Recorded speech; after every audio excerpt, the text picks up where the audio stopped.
I'm going to introduce you now to author Rosie Garland. Rosie Garland has a passion for language nurtured by public libraries. She writes poetry, long and short fiction, and sings with post-punk band The March Violets. She's the author of The Palace of Curiosities, which won the Miss Lection Novel competition and was long-listed for the Desmond Elliott Prize.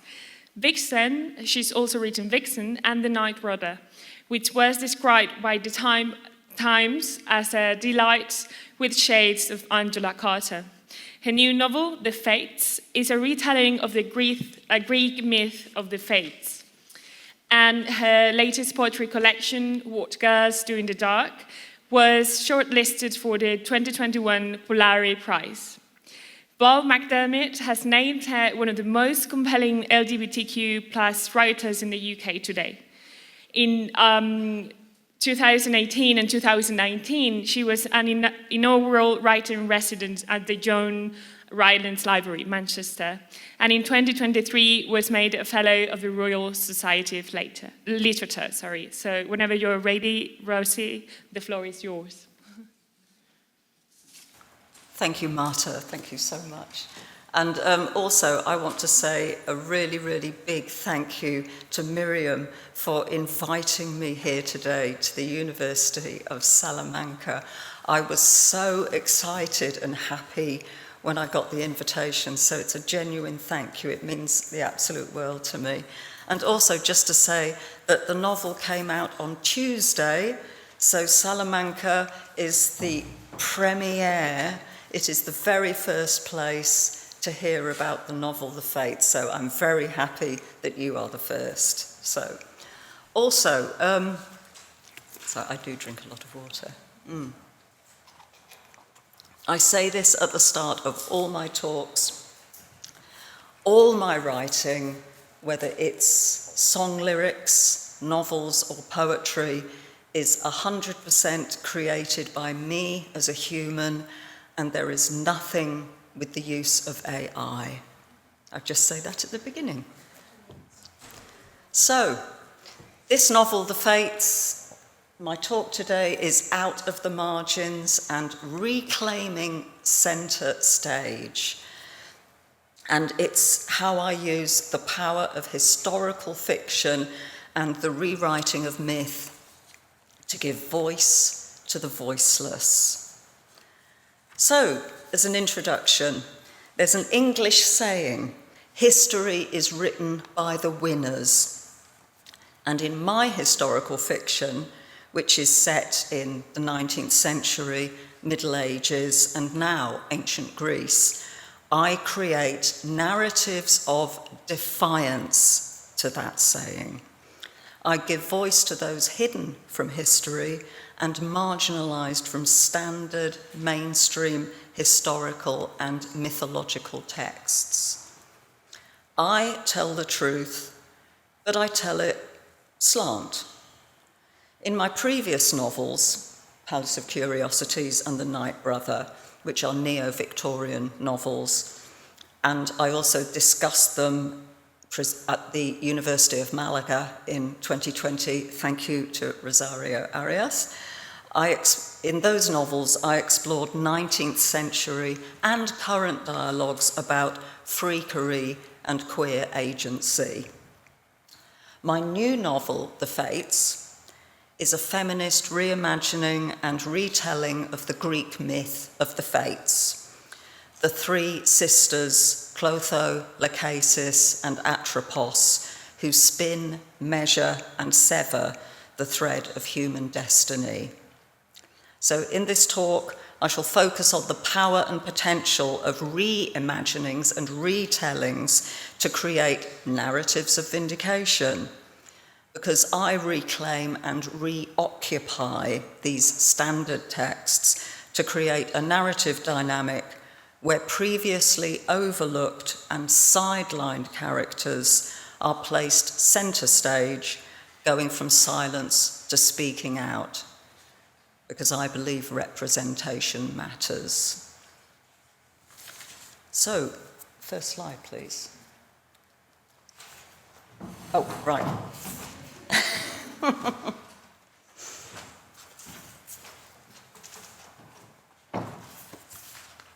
there we go, perfect. Yes. The fates. Cruel fates, malevolent fates, haggard and heartless. So say the storytellers when speaking of us. You have heard the legends wherein we are vicious crones, three weird sisters who cackle over the meagre span of years we allot to men, smug in our own boundless aeons. You have seen the sculptures portraying us foul-featured, our breasts, dry folds of skin draping our ribs. There is bent-backed Clotho, gnarled fingers grasping the distaff as she spins the thread of mortal destiny. There is beak-nosed Lachesis, squinting a rheumy eye as she measures how long a single life will last. Last and most terrifying of all is Atropos, the inflexible, who severs the thread of life and allows not one instant longer. Since the first tale was told around the first hearthside, we have been silenced and slandered. We have held our peace for too long. Draw close.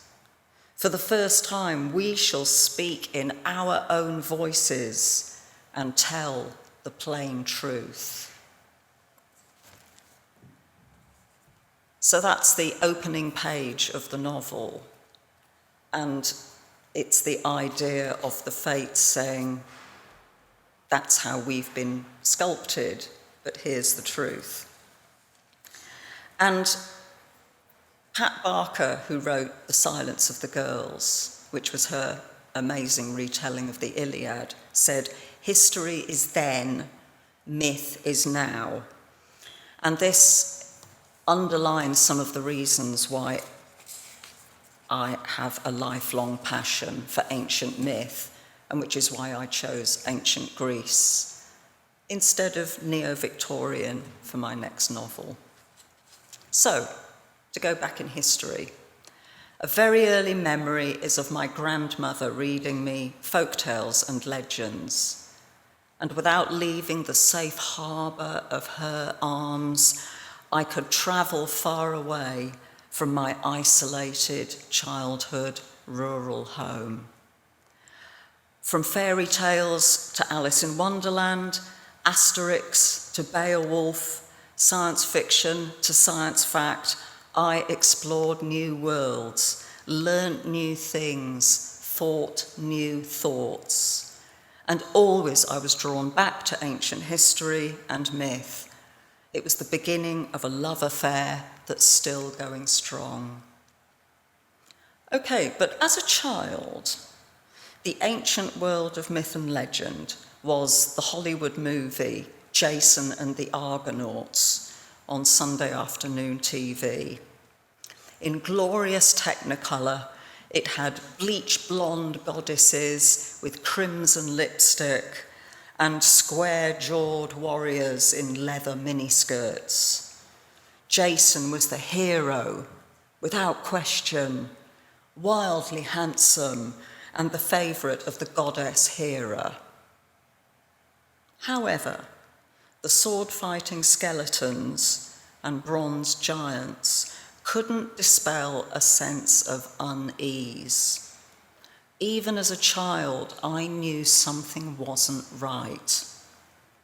At the climax of the movie, Jason, the people of Colchis welcome Jason and the Argonauts, treating them as honoured guests.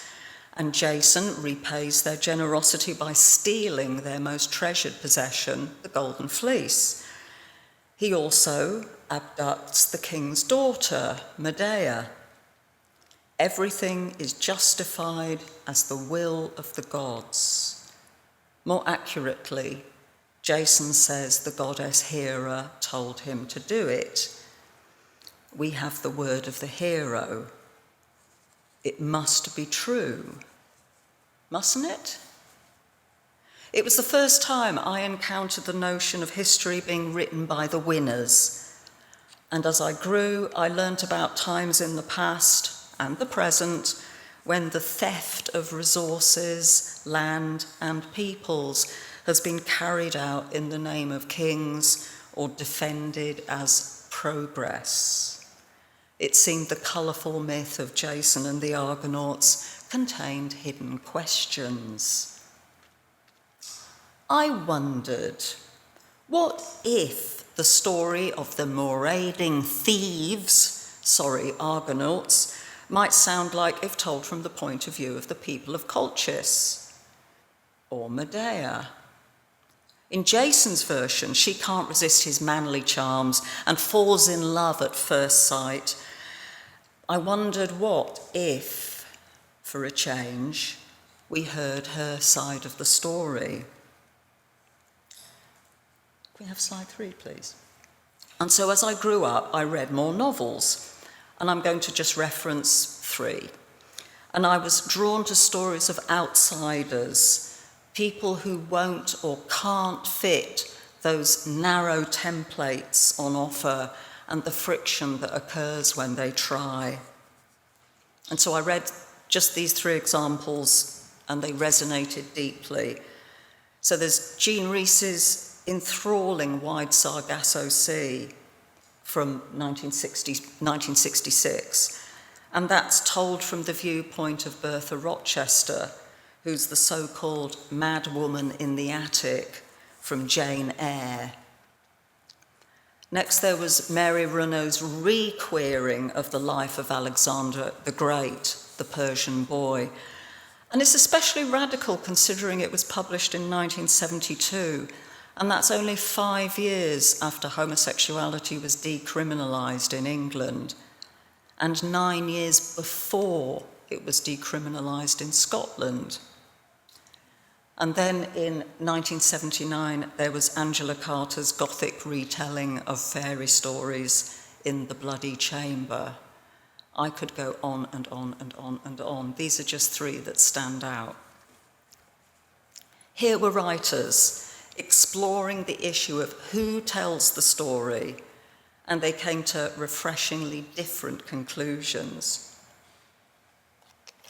Why should we have to take the traditionally accepted version at face value? What happens when we hear from those who've been denied a voice? And this is the root of all my writing. So, my love for the ancient world has come full circle with the Fates. Why did I choose to retell an ancient Greek myth rather than writing about the Middle Ages, which I love, or Neo-Victorianism, which I love? Why did I choose ancient Greek myth? Because we can't get enough of Greek myths. Myths are told and retold. For the record, Euripides was rewriting Greek myth in ancient Greece. Homer was rewriting Greek myth in ancient Greece. It's been around for thousands of years. We come round to them again and again because they ask central questions we haven't tired of asking. The ethical and moral challenges we've grappled with since we first huddled around the first fire. Loyalty and betrayal, honesty and tyranny, mercy and revenge. So, as I mentioned above, the Fates are 3 immortal sisters, Clotho, Acasis, Atropos. They spin, measure, and cut the thread of fate. They have incredible power, but they understand with great power comes great responsibility. In my reworking, they want to give up their power. Why? Because they know it's time for humans to have free will and be unchained from fate. So in my retelling, I'm turning things on their head. They want to give humans free will, otherwise we are kept in the prison of destiny. We deserve freedom to make good decisions and bad decisions, mistakes and successes together. But the three sisters need mortal help. And they find it in the shape of the hero Meleager and Atalanta, the woman warrior. Can we have the next slide, please?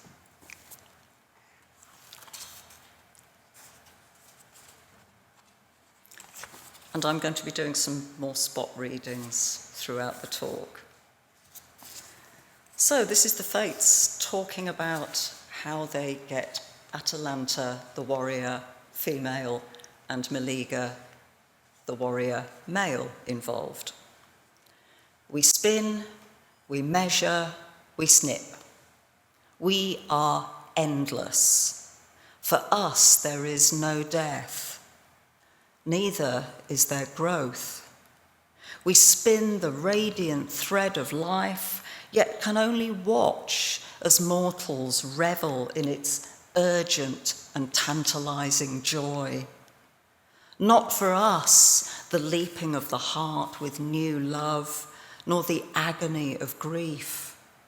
Not for us the singing of the blood when running a race. We gaze down on earth and sigh.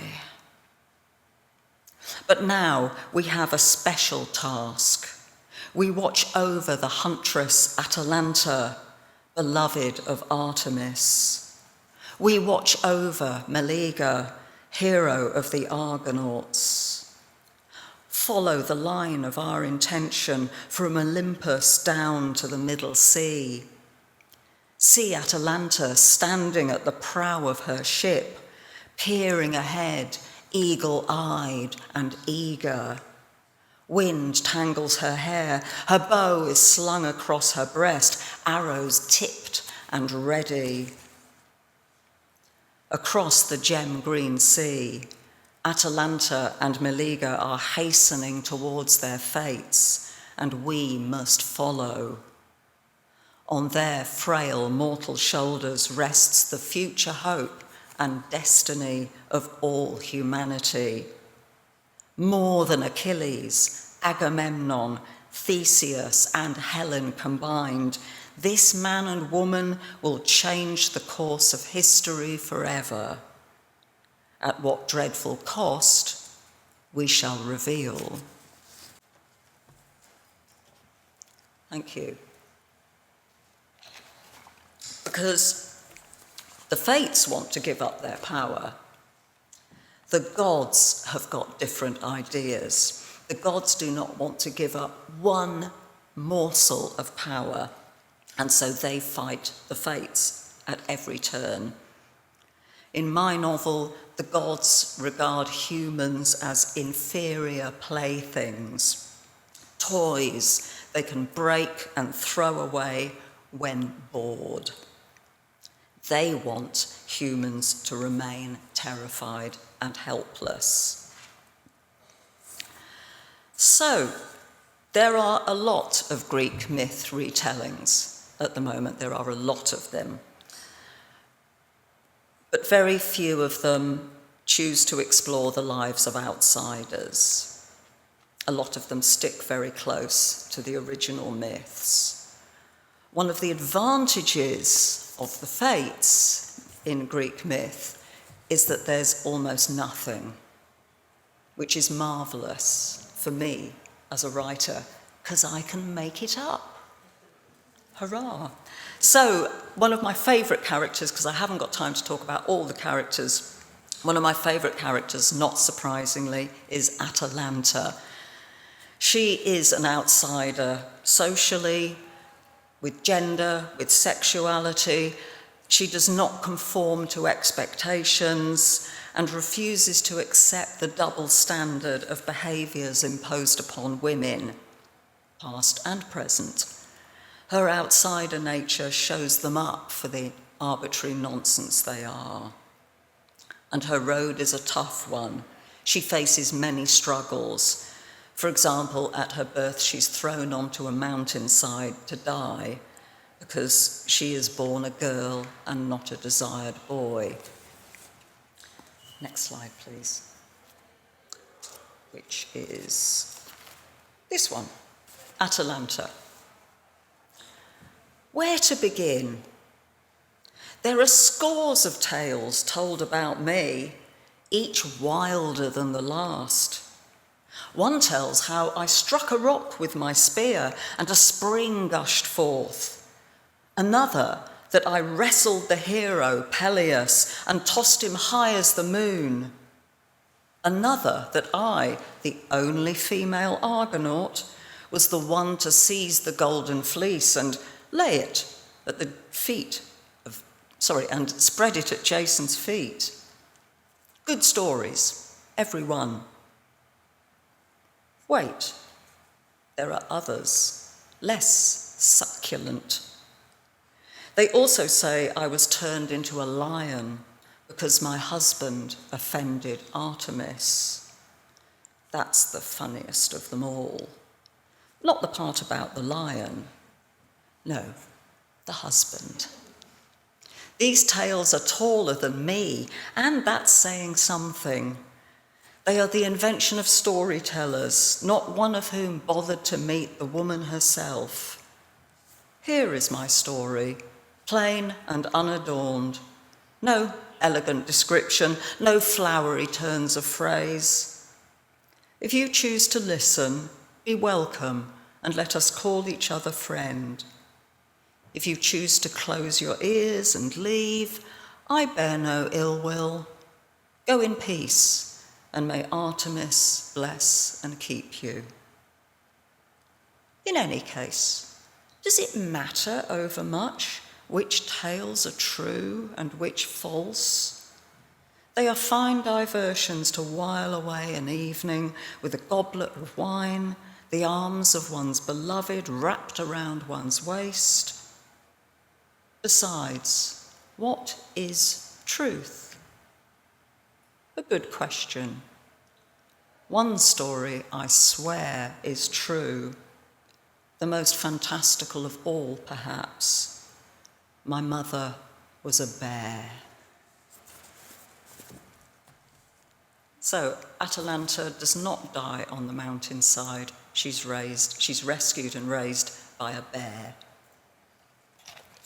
A wonderful foster mother.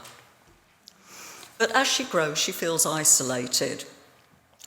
And so she forges bonds with other outsiders, building a community of defiance, including the Maenads, a secret society of disobedient women. And for me, this highlights the importance of intersectionality and building bridges between different marginalised communities. And in a race against time, they must unite to defeat the gods, defeat even death itself. And along the way, there are adventures, obstacles to be overcome, dangers, magical and human, monsters, enchanted beasts, and very badly behaved gods. So, as you can understand now, the whole concept of narratives of vindication underpins my work. And I don't write the past because I think it's quaint, safe, and charming. A Never Never Land where everything was better.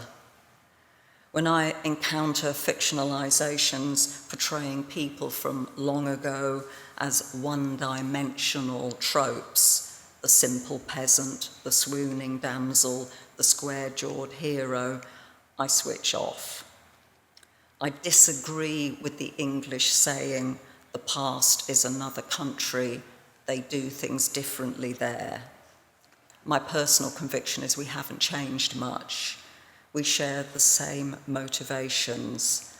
Love tastes like love, and malice like malice, whatever the century.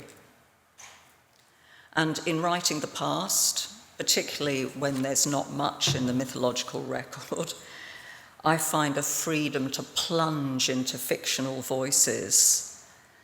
Tim O'Brien, the Irish writer, said, "Story truth is sometimes truer than happening truth."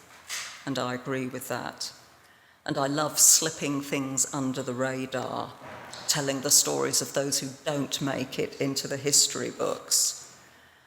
And yes, so when retelling the myth of the fates, I seized the opportunity to give a voice to the voiceless. And it explains my choice of first person for all the characters. The fates, Meleager, Atalanta, I want them to speak for themselves rather than endure the ventriloquizing that comes with third person. So as the fates say themselves, for the first time we shall speak in our own voices and tell the plain truth. So Atalanta tells her story, Meleager tells her story, the fates tell their story, and even the king of the gods, Zeus, tells his story. He speaks in first person as well.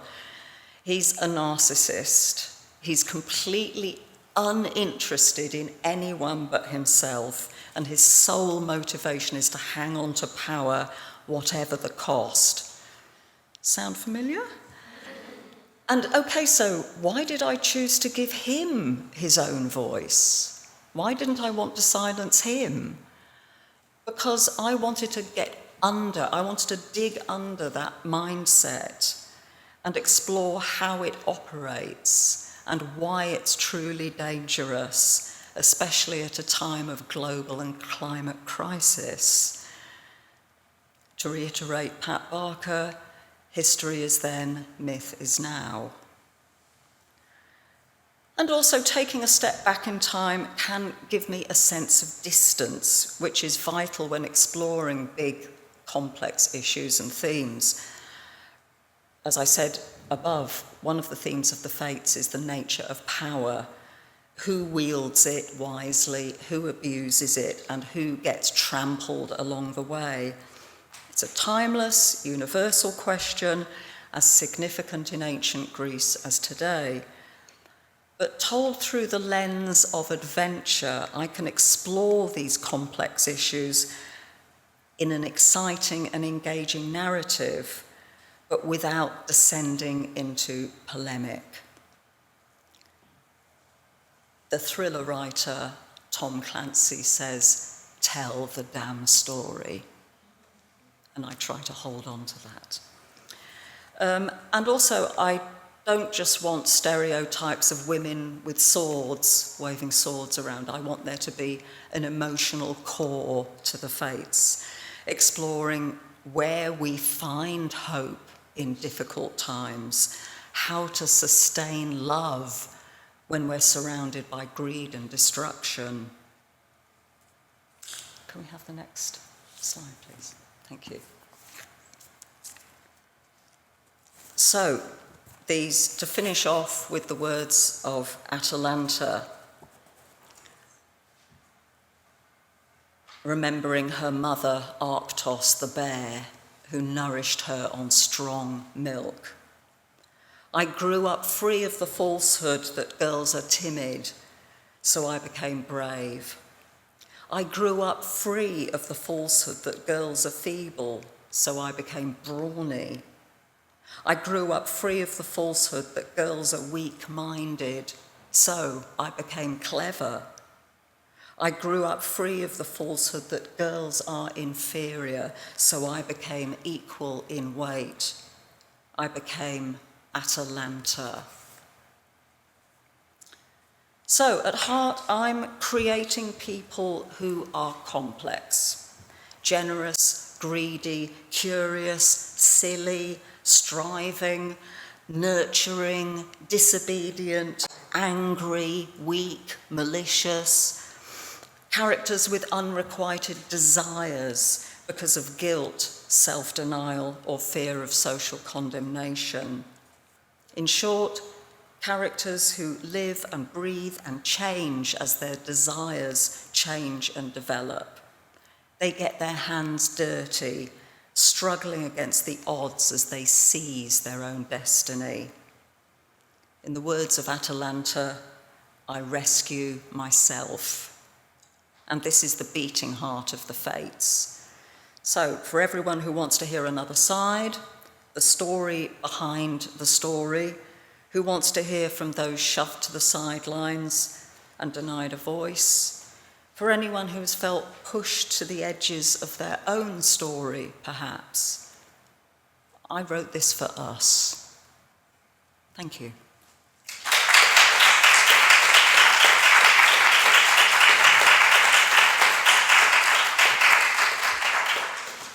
And we do have time for questions. Yeah, so I wanted to say thank you, Rosie, for this fascinating and stunning lecture. It's always a pleasure and a privilege to listen to you. And now, as Rosie said, we're going to have a quick Q&A session. So if you have any questions, the floor is open for you to... Thank you so much, Rosie, for this wonderful talk and your readings. And I do still remember last time we saw each other in Malaga before the pandemic. And I just wanted you to perhaps deal with the idea of intimacy, because it was the first page, you said draw close. And I merely had a feeling that you wanted a reader to come closer. Can you just elaborate on that? It was just my impression. Can you elaborate on that? Not your impression at all. Oh. I write because I want to build bridges and because I want to communicate with people. I want to ask questions. I'm not necessarily looking for answers. Maybe some different ideas will come, but I really like the dynamic of readers. It's a collaboration. While I'm writing my book, it's just for me. But once it's out there, it's a collaboration between the reader and the writer. And I want to have doors and windows in my writing for the reader to get in and have their own thoughts. I want to have my own thoughts, so I really want to share that with the reader. A real compliment I had once about a previous novel, Vixen, which was set in Middle Ages, spoiler alert, it was quite a sad ending. And someone who read it said, it was such a sad ending that I imagined a new ending that was happy. And she said, I hope you're not angry. And I went, no, I think it's wonderful. The idea that you had such a strong connection and engagement with the story that you wanted to write your own version. So it's like, yes, it's conscious. I do want to invite the reader in. And it's another reason I use first person, so that the people can say, draw closer. Yeah, it's conscious. Whispering in one's ear. Yes. Yeah. That's very nice. Thank you so much for this. No, good, wonderful question. Thank you.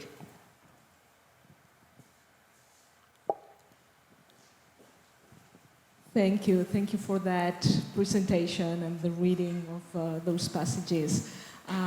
Really looking forward to reading the novel.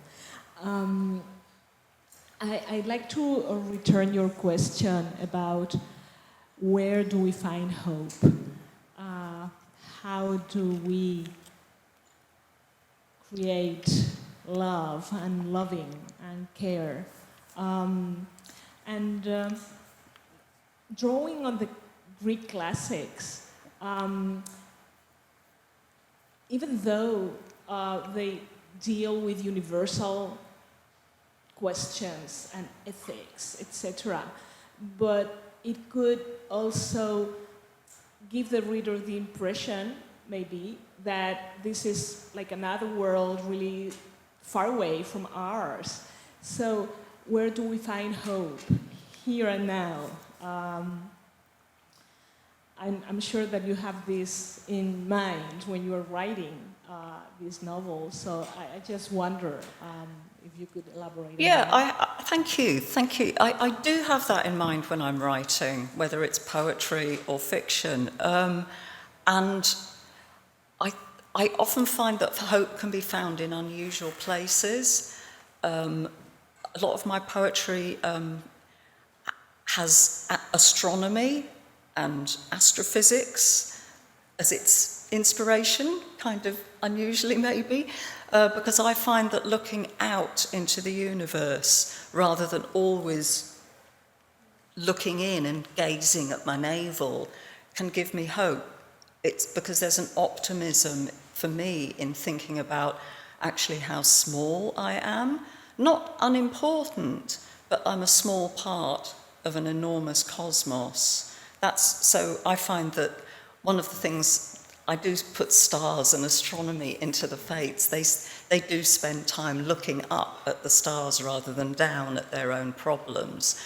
And I find science and the understanding of science a great source of hope. But just on a human level, and again it kind of seeps into all my writing, it's the act of keeping going, of just putting one word in front of another, one day in front of another.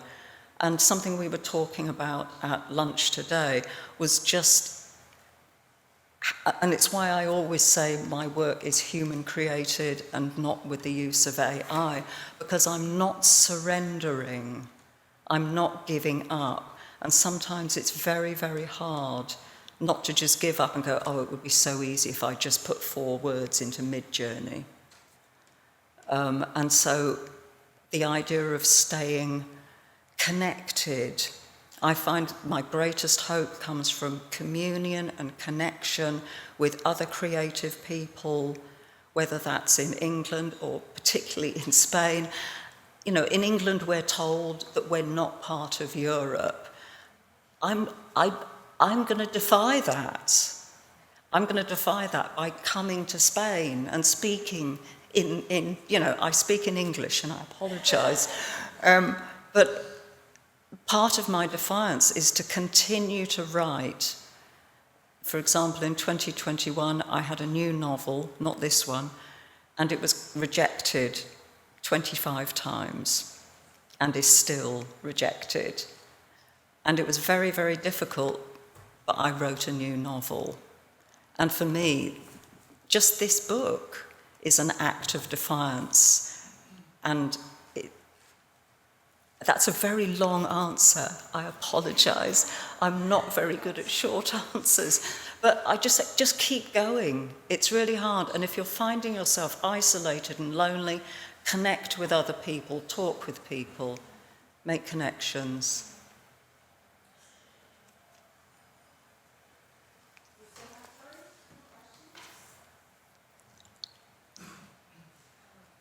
I would like to say as well that if you're interested, Miriam has managed to get some copies of the Fates from the bookshop in Salamanca, so we do have books. You'll be the first. You will be the first, to buy the book. the very first people. Not even in England. You are the first. So there, we stick it to Brexit. yes, Brexit. I have a question because I got the book yesterday, and I decided, I'll just take a look. And by the time I realized, I had read over 100 pages. That's how hooked I was reading. And I was wondering about Suez's wife. So I haven't gone that far. Oh, okay. So no spoilers. How difficult it is to portray Hera, because she's always presented as the jealous wife that, takes it on other women. And at first she seems very scheming, but then there's one gesture that, her husband throws her to the floor, and you realize just how precarious her situation really is. That's how far I've gone. So, but is it difficult to, when you need to reclaim the story, these characters that have been so defined, and are the bad women or the, I don't want to... Something that I do find, and this is my personal view, about some of the retellings of Greek myth, is that they make people who were problematic and difficult into nice people. And I don't think that is a helpful reclaiming, to make out that cruel people who did awful things were just misunderstood. I don't think that helps me. And so I enjoy writing my characters, so I admit that. And I enjoyed writing. There can be a pleasure in writing horrible people as well, but staying true to it. And so I wanted to get under the skin of what narcissism operates like, which is why I created Zeus. So there's your spoiler. You have a narcissist, somebody who's a gaslighter. And I also then wanted to think about what would it be like to be the wife of a narcissist? Why would Hera stay in that position? And thinking about, all I've got to do is empathise and read the news and think about women who are partners, wives to very powerful, narcissistic, tyrannical men. How do they survive? How do they operate within these systems? Because they're not prepared to step outside the systems. They stay in the systems for whatever reason: security, money, power, safety. And so just thinking about how that operates with a female like Hera. And I'm thinking about sort of women who are wives of dangerous men and how they can weaponize their victimhood and their female status. And so those are the kind of issues I'm exploring in my characters. I don't want them to be these one-dimensional, I am a hero, I am a warrior, I am a woman with a sword. It's not enough for me. I really want to dig into the characters. And hopefully that makes it an emotionally interesting read. Thank you.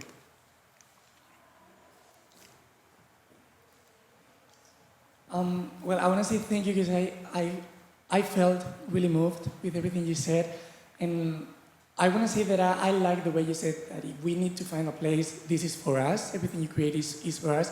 And you also said that you care about representation and it's important to represent. And as a person that maybe has found it really difficult in life to be represented in media, and maybe forever, maybe until recently, do you feel you have a responsibility to represent? I'm thinking not only about maybe gender, but also other realities, maybe LGBTQ people, and how do you deal with this responsibility that it is to represent many people? Yeah, thank you. It's funny, if I have queer characters or gender non-binary characters in my novels, and yet there are queer characters and gender non-binary characters in here, I don't feel I'm writing them because I've got this list, right? Okay, tick, gender non-binary, tick, bisexual, or whatever. I'm doing it because these are the characters that come to me. So I'm doing it naturally, and because it's what I feel deeply. And also, yes, it is also, it's a defiance, because when I was writing the book, I was concerned that the publisher would feel uncomfortable with having queer characters in a Greek myth retelling, because there aren't many. There's a woman called Phoenicia Rogerson who's just written a queer version of the Hercules myth called Herc, and Mary Runno, but she was writing in the 1970s. And so there isn't very much. And so I don't feel it's a responsibility, I just feel it's I'm going to do it anyway.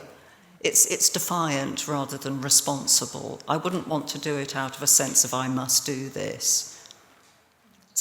Does that help? Yeah, of course. Yeah, I want to say thank you, because it feels like sometimes we are completely misunderstood or not represented at all, and sometimes it feels that it's forced to have some representation. And I think when it's natural, it's really where we feel safe. and where we really feel we can actually be without boundaries. So I want to say thank you to you for that. Thank you. And I mean, for me, it comes from a natural place. And for me, it would be when queer people start reading this and give me some feedback about whether it feels forced, because I don't think it's forced, but, you know, I need readers to tell me. I mean, a friend of mine said, "Oh, isn't it brilliant? You're writing a Greek myth retelling." And I said, "Yeah, you know, it's a queer friend." And I said, "Yeah, I hope you like the queerness." And she went, "Really? There's queerness? Fantastic." You know, I don't feel I want to kind of bash people over the head with it. It's just a natural part of the story. Yeah.